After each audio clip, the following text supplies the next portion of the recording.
अगर आप भी चाहते हैं नए वीडियो एवं नए ऑडियो देखने एवं सुनने के लिए तो हमारे गोल्ड स्टूडियो चैनल को सब्सक्राइब जरूर करें एवं बेल आइकन दबाना ना भूलें। गोल्ड स्टूडियो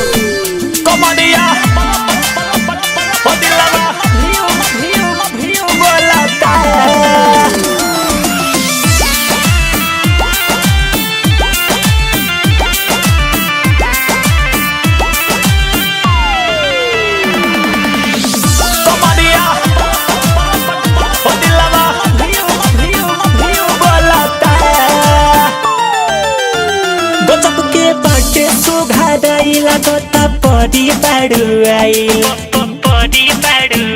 गजब के लागता सुघराई लागता परी बाड़ू आइल जानू मारो तय से कइल का बटे तोहर ये सुमाइल सोना के पानी चढ़ल बा रानी मन में मिसरी घोलता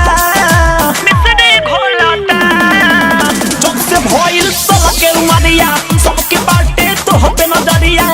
कमरिया हला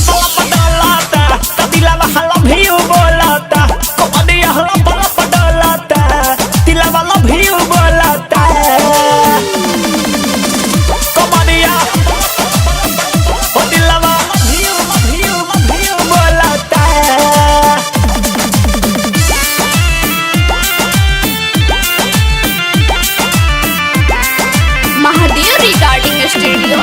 सीवान।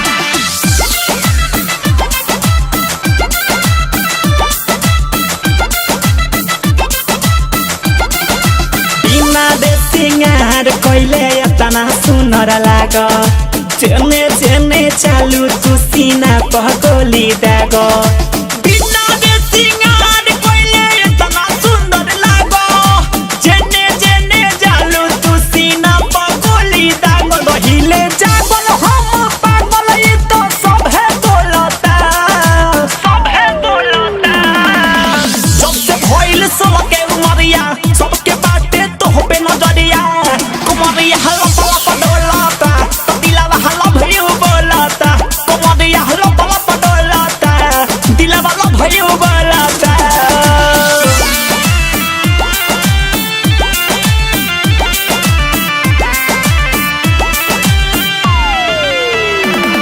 कुमरिया